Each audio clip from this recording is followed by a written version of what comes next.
संसार में मत भटको।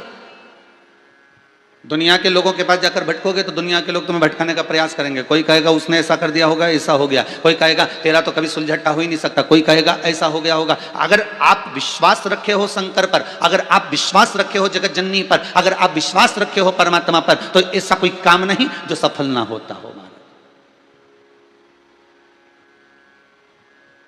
अगर विश्वास रखा है तो दुनिया का ऐसा कोई काम नहीं जो सफल ना हुआ।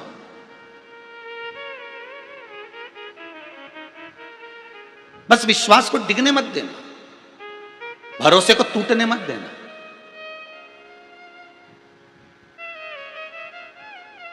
इस कुबेरेश्वर धाम में अभी तो भले लॉकडाउन चल रहा है और आप लोगों से भी निवेदन है कि अपने घरों में बैठकर कथा सुनो। यहां भले आप लोग अभी ना आए, जब पूर्ण तरह से कोरोना महामारी समाप्त हो जाए, ये कुबेरेश्वर धाम आपका बन रहा है। आप बना रहे हो, गौशाला आप बना रहे हो, वृद्धाश्रम आप बना रहे हो, सब आपका है। आप फिर भले 10 दिन रुको, 15 दिन रुको, 20 दिन रुको, महीना भर रुको, कोई तुम्हें मना नहीं करेगा।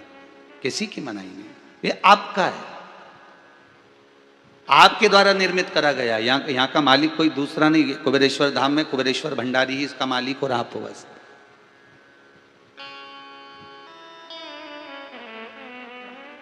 पर निवेदन है यहां आने से पहले एक विश्वास लेकर आना कि मैं बार बार गुरु जी के मुख से सुना है कि यहां आने वाला 3 महीने में वापस आता है, अपनी मुराद पूरी कर कर वापस 3 महीने में पहुंच जाता है। कुछ ना कुछ ऐसा होता है कि उसको आना ही पड़ता है। मन करता भी है कि हाँ, अभी नहीं चलेंगे, बाद में चलेंगे, पर ऐसा योग बन जाता है कि 3 महीने में आना ही पड़ता है।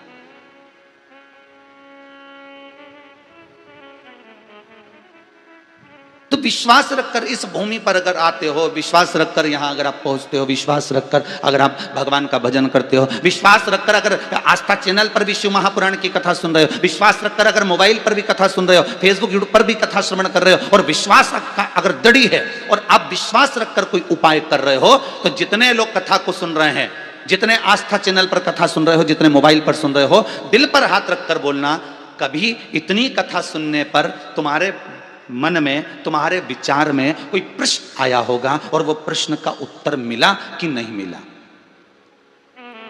जितने मोबाइल पर सुन रहे हो, फेसबुक यूट्यूब पर जितने लोग कथा सुन रहे हो, भले आस्था चैनल पर जितने लोग कथा सुन रहे हैं, ये तो जवाब नहीं दे सकते क्योंकि इन्हें तो सुन रहे हैं, तो मन में कह सकते कि हाँ हमारा ये काम हो गया, बाबा ने हमारी सुनी और हमने ये सोचा था, ये उत्तर हमको मिल गया, हमने ये विचार करा था और हमारा ये काम हो गया। भले वो बता नहीं सकते क्योंकि वो कथा में टीवी के सम्मुख में किसको बताएंगे, अपने परिचित को, पर जगत को तो नहीं बता सकते। पर मोबाइल एक ऐसा साधन है जिस पर तुम लाइव कथा अगर सुन रहे हो तो उस पर अपना मैसेज आप कर सकते हो कि बाबा ने मेरी ये बात सुनी थी और बाबा ने मुझे ये कृपा करी थी।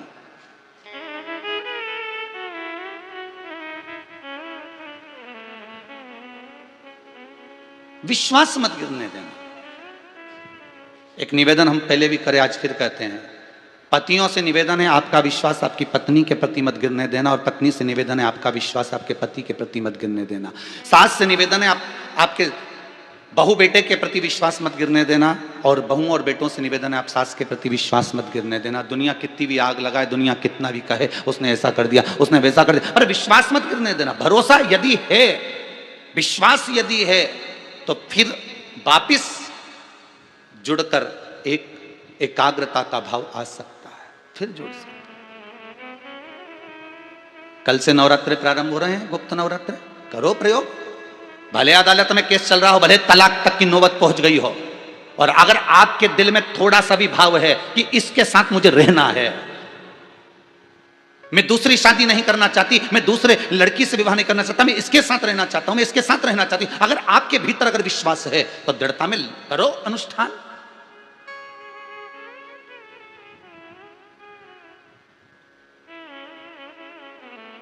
तुमने दुनिया भर का काम करके देख लिया ना, बाबा जोगी के पास भी हो जाए, तंत्र विद्या वालों के पास भी हो जाए, मंत्र विद्या वालों के पास भी हो जाए, वकीलों के पास भी हो जाए, जज के पास भी हो जाए, सब जब तुम सारी दुनिया में घूम कर आ गए, मम्मी पापा के पास भी हो जाए, मायके में भी हो जाए, सब कुछ कर लिया, तो अब एक उपाय ये जगत के बाप के पास जाकर कर लो, एक उपाय ये परदादा के पास जाकर कर लो, एक उपाय मेरे शंकर के पास, कालाधिपति महाकाल के पास जाकर, मेरे शंभू के पास जाकर कर लो, एक उपाय अपने दिल से उस परमात्मा को रिझा कर लो। फिर देखो करे ना करे, जब माँ जानकी को मेरे राम का दर्शन मिल सकता है वाल्मीकि बाबा के कहने पर, तो क्या अपने को नहीं मिल सकता?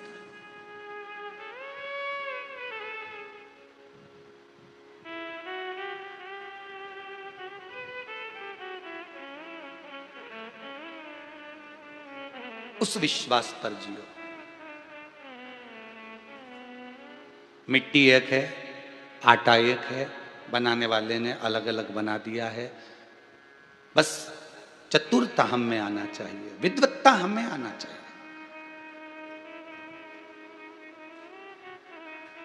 गुरु ने जितना पढ़ा है वो आपको उतना पढ़ाएगा। गुरु जितना पढ़ा है उतना आपको पढ़ाएगा। यदि चेले के मन में भक्ति का भाव जागृत हो जाएगा तो हो सकता है कि वो गुरु से भी आगे निकल जाएगा भक्ति के बल। दो मित्र जा रहे थे गुरु के आश्रम से। दोनों मित्रों में से एक मित्र बोला, आज तो भगवान ने बड़ी कृपा कर दी,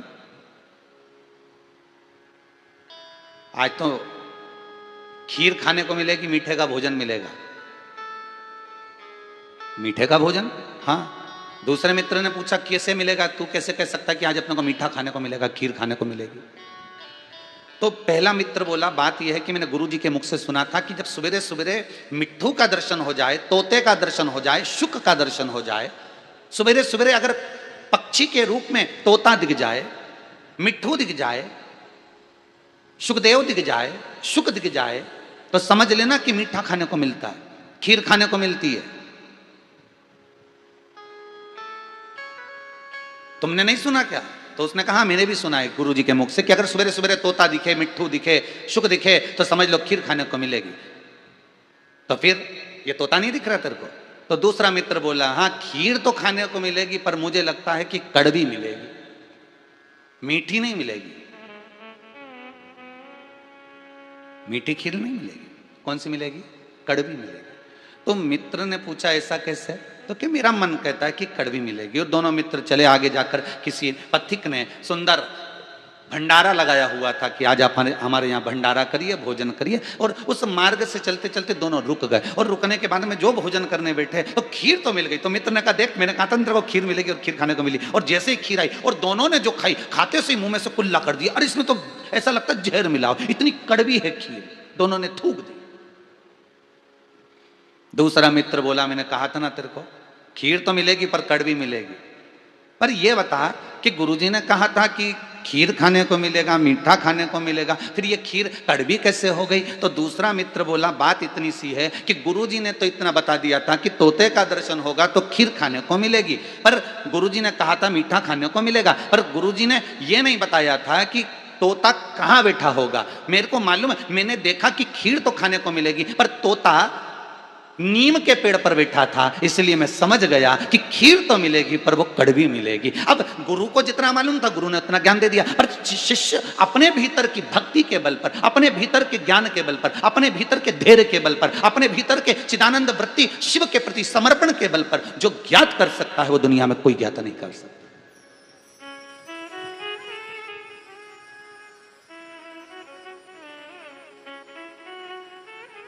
आज के जमाने में हम भेड़ चाल चलते हैं, ये दुनिया के लोग सारे भेड़ चाल में चले जाते हैं। एक व्यक्ति ने अगर किसी चीज की बुराई करना चालू करी तो दूसरा व्यक्ति उस पर बुराई में तुरंत कमेंट्स करना चालू कर देगा। दूसरे ने बुराई करना चालू करी तो तीसरा तुरंत कमेंट्स करना चालू कर देगा। तुम देखना, रोज आप लोग फेसबुक चलाते होगे, रोज आप व्हाट्सएप चलाते होगे। एक व्यक्ति ने अगर थोड़ा सा कमेंट्स करा, थोड़ी सी निंदा करना चालू करी, किसी संत साधु सन्यासी तपस्वी साधक उपासक मंदिर देवालय नेता आदि किसी की भी बुराई, अगर कोई एक साधारण स्त्री पुरुष किसी की भी बुराई, एक जरा सा जीव की भी अगर बुराई कोई करता है, एक व्यक्ति ने अगर बुराई करना चालू करी तो उसके साथ में 10 धीरे धीरे धीरे धीरे उसके पीछे लगते चले जाएंगे और बुराइयां निकालना प्रारंभ कर देंगे। पर बुरा ढूंढने वाला व्यक्ति बुरा ढूंढ लेता है, और उसी क्रम में अगर कोई व्यक्ति कह दे कि इसमें ढूंढी जाए तो अच्छाई निकालने में बहुत पीछे हट जाएंगे। दृष्टि में, बुद्धि में। अरे जिस कलर का चश्मा लगाओगे सामने वाला व्यक्ति वैसा ही दिखेगा, बिल्कुल वैसा। काम का चश्मा लगाओगे तो कामी, लोभ का चश्मा लगाओगे तो लोभी, अहंकार का चश्मा लगाओगे तो अहंकारी, वासनावान का चश्मा लगाओगे तो वासनावान, तृष्णावान का चश्मा लगाओगे तो तृष्णावान नजर आएगा। तुम्हारी दृष्टि पर जो चश्मा चढ़ा होगा सामने वाला व्यक्ति वैसा नजर आएगा। आपके ऊपर है कि आप क्या देख रहे हो। आपके भीतर अगर अहंकार भरा हुआ है तो सामने वाला व्यक्ति आपको कितना भी अच्छा होगा तो भी अहंकारी नजर आएगा। बताओ कितना अहंकारी आदमी है, राम राम नहीं कर रहा, सीताराम नहीं कर रहा, हम तो 4 घंटे क्या जब से एक बार भी मिलना ही नहीं हुआ, कितना अहंकार भरा होगा। अहंकारी को अहंकारी नजर आता है, कामी को कामी नजर आता है, आसक्तिवान को आसक्तिवान नजर आता है, तृष्णावान को तृष्णावान नजर आएगा, निंदक को निंदक नजर आएगा, चोर को चोर नजर आएगा, साहूकार को साहूकार नजर आएगा, ईमानदार को ईमानदार नजर आएगा, धर्मात्मा को धर्मात्मा नजर आएगा, पुण्यात्मा को पुण्यात्मा नजर आएगा। श्री नामदेव जी महाराज जब पंढरपुर में पांडुरंगा के सामने हरि विठ्ठल गाते थे तो दुनिया के लोग उनको अपशब्द कहते थे, पर नामदेव जी के चरणों में बैठकर एक शिष्य हमेशा कहती थी कि नामदेव गलत नहीं, क्योंकि उसकी दृष्टि में अच्छा समाया हुआ था।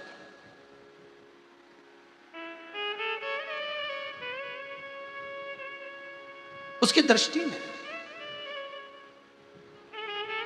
मानो तो मैं गंगा मां, ना मानो तो बहता।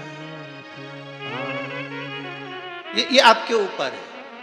आप मानो तो शंकर शिवलिंग में है, आप ना मानो तो ये पत्थर का टुकड़ा है। आप मानो तो रुद्राक्ष में शिव है, आप ना मानो तो ये तो एक फल है। आप मानो तो ये बेलपत्र की इस शाखा में, बेलपत्र की इस डंडी में पार्वती है, क्योंकि पुराण में लिखा है, स्कंद पुराण में, कि बेलपत्री में ब्रह्मा विष्णु महेश ये तीनों हैं और बीच की जो शाखा है ये जगतजननी जगदम्बा है, और 2 पत्ती के बीच में जो बड़ी पत्ती है, 2 पत्ती के बीच में जो ये बीच की जगह जो बची है इसमें सरस्वती और लक्ष्मी है। इस पत्ती के पीछे जो छोटा सा डूठ लगा रहता है इसमें 33 कोटि देवता है। मानोगे तो मानोगे ना, ना मानोगे तो आपके लिए तो बस यही है कि एक बेलपत्री है, केवल एक बेलपत्री।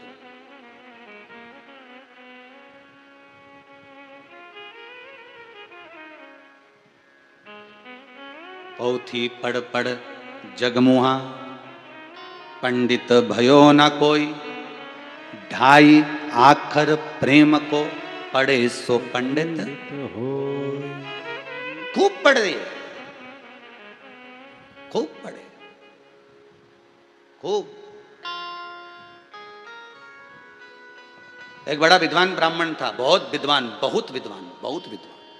और गांव में एक बहुत साधारण सा ब्राह्मण था जो कहीं पढ़ने नहीं गया था, ना काशी गया, ना इलाहाबाद गया, ना मथुरा, ना वृंदावन, ना गोकुल, ना बरसाना, कहीं पढ़ा ही नहीं था बस। पर सरस्वती की कृपा ऐसी थी, उसने सारे वेद और पुराण पढ़ रखे थे, उसने सारे शास्त्र पढ़ रखे थे, उसमें बड़ी विद्वत्ता थी, और दूसरे के पास कुछ भी नहीं था। बस भगवान का नाम का भजन करता, पोथी लेके बैठ जाता और पोथी को खोल खोल के पूरी कथा सुनाता रहता, और पूरे गांव के लोग उसके पास में भीड़ करके इकट्ठे होके कथा सुनने जाते। तो जो ये विद्वान ब्राह्मण था, इसकी पत्नी भी वहां जाती थी।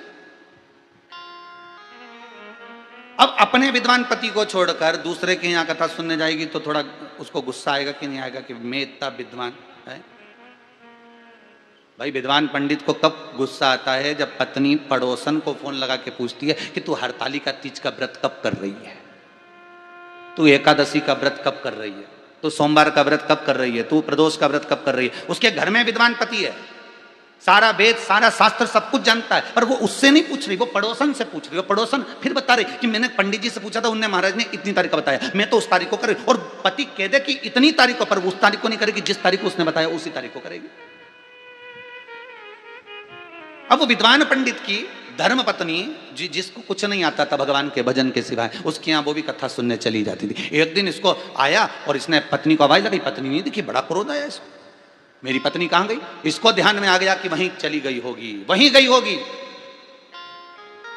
और इसने उर देखा ना पूर देखा और गुस्से में लाल होकर चले गया और जाकर चिल्ला चिल्ला कर कहने लगा, ये ढोंग और प्रपंच कर रखा है, तू तो ढोंगी है, तू प्रपंची है, तू छली है। बताओ, यहाँ नारियों को बिठा रखा है, स्त्रियों को बिठा रखा है, मेरी पत्नी को भी यहाँ बिठा रखा है। आता ना जाता क्या आता है तेरे को? कौन सा शास्त्र आता है तेरे को? कौन सा वेद आता है? कौन सी पुराण आती है? क्या आता है तेरे को? और खूब अपशब्द कहा, खूब ताने दिया, खूब आड़ा टेढ़ा बोला और वो चले गया। पत्नी पीछे पीछे गई, जाकर प्रणाम करा, क्यों ऐसा करा आपने, क्यों बोला ऐसा, क्या करना, क्यों, क्या हुआ।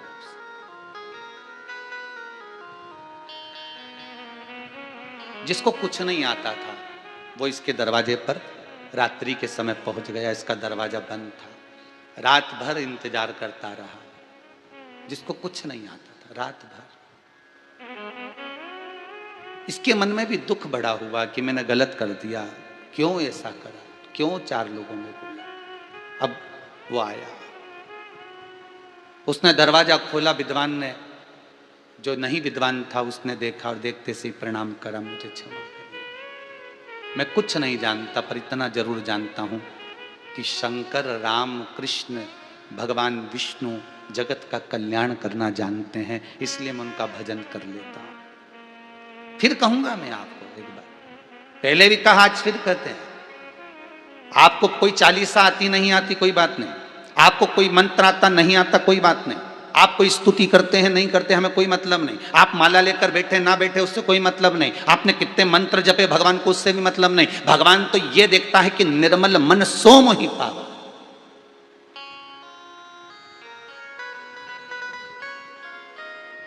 भगवान आपकी मंत्र की माला नहीं देख रहा, भगवान तो आपका हृदय देख रहा। शंकर को क्या चाहिए साहब, क्या चाहिए मेरे शंभू को। शंभू कहते हैं 1 लोटा पानी, और पानी भी नहीं हो तो बेलपत्र, वो भी बेलपत्र मेरी चढ़ी मेरे को चढ़ा दे, मेरी चढ़ी हुई बेलपत्र मुझे इसलिए चढ़ा दे क्योंकि तेरे भीतर अहंकार नहीं आएगा। कहीं से लेके आएगा तो अहंकार आएगा कि मैंने तो बेलपत्र चढ़ाई, वो भी 108। हो, मैं तो कहाँ से तोड़ के लाई, मैं तो लेके आई, धोई, साफ करी, फिर मैंने चढ़ाई। अहंकार आया कि नहीं आया, तुरंत मैंने लेके आई हूं, मैं लेके। तो भगवान के तू तो ये सब एक काम कर, तू तो मेरी चढ़ी मुझे चढ़ा दे ले।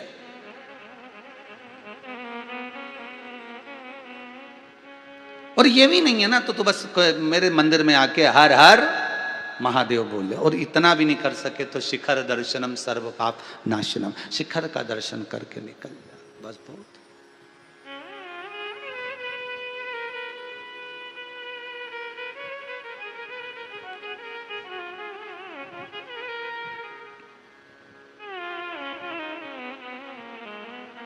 बस उसका स्मरण कि ऐसी सुभाना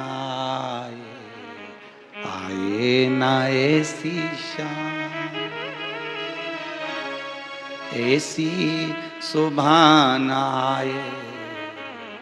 आए ना ऐसी शाम, जिस दिन जुबा पे शिव का, भगवान शंकर का जिस दिन मुख पर नाम नहीं चाहिए। उठो तो शिव का स्मरण में तुम्हारे शंकर समाया होगा तो आनंद कुछ और होगा। फिर कहें आपको एक बात बहुत अच्छे से समझिएगा,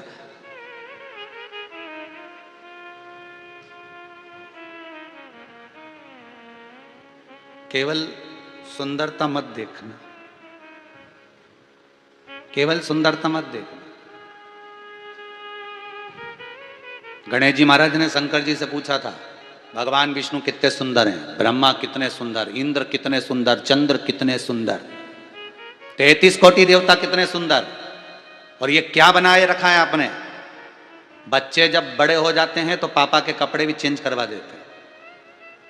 पापा मेरी सगाई हो रही है, शादी हो रही है, जरा सूट अच्छा वाला पहनना, और मैं बनवाता हूँ जाकर, मैं आ रहा हूँ सूट बनवाऊंगा, जैसा सिलवाऊंगा वैसा पहनना, और सुनो ये जैकेट वाला बना लेते हैं और उस पर कोट। पापा तो पापा क्यों, मेरी अवस्था देख रहा है, तो अवस्था नहीं देखना, तुम तो बस मैंने बोल दिया ना कपड़ा ऐसे ही पहना, ऐसे भिखारियों जैसा मत पहनो। अब पहन लिया, बहुत दिन पहन लिया, अब तो सफारी सूट पहनो, कोट पैंट पहनो, अच्छी टाई माई लगाओ, वो इधर से बद्दी वाली, वो क्या बोलते बेल बाटम है, हाँ इधर से बद्दी वाली, वो पहन।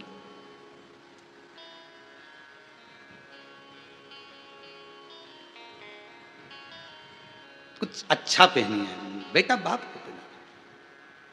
श्री गणेश जी महाराज भी भगवान शंकर से कह रहे हैं, क्या पिताजी तुम भस्मी रमा के बैठते हो, जटा जूट बांध लिया, ऊपर बचा कुचा था तो ये बिच्छू लटक लिया, अब कानों में कुंडल पहनते हैं लोग, तुम बिच्छू लटका लेते हो।